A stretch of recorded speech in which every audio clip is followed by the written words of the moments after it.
Sākot darbu Revitā, parādās sākuma ekrāns, kur sadalīs divās lielās daļās – projektu daļām un families daļām. Families daļā iespējams ir atvērt eksistējošu family, izveidot jaunu konceptuālo masu, kā arī meklēt jau gatavus family caur autodisku sīku saitu.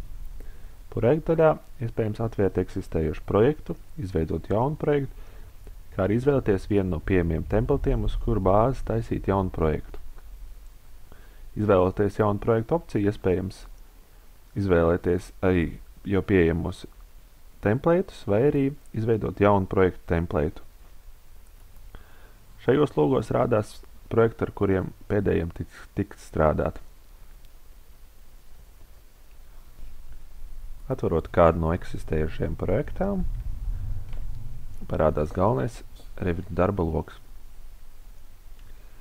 Tas ir sadalīts vairākās nodaļās, un augšējā jostā atrodas galvenie rīki, ar kuriem notiek galvenās darbības. Šie rīki sadalīti vairākās nodaļās, savukārt šīs nodaļas sadalītas vairākās apakšnodaļās. Izvēloties kādu no rīkiem, zem galvenās rīkjoslas apakšējā daļā parādās papildus opcijas, kuras iespējams mainīt objektu izvietošanas brīdī. Šīs opcijas ir iespējams vēlāk arī rediģēt īpašību logā, kas atrodas kreisajā pusē. Šis logs ietvers arī visas galvenās īpašības, objekta īpašības, kas tiek izvietotas modelī.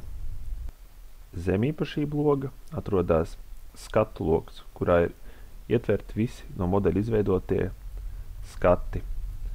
Uzspietot uz kādu no šiem skatiem, tie parādās galvenajā darba logā.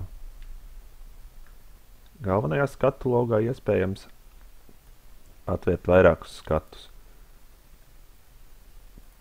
kurus pēc tam iespējams samazināt vai arī visus atvērt vienā logā.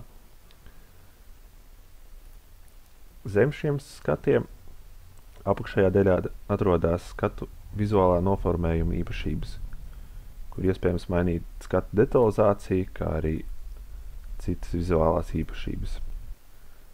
Darba loga kreisajā stūrī atrodas aplikāciju rīkjosla, kurā iespējams ir izveidot jaunu projektu, atvērt esošu projektu, saglabāt, kā arī eksportēt esošo projektu, vai arī drukāt kādu no skatiem.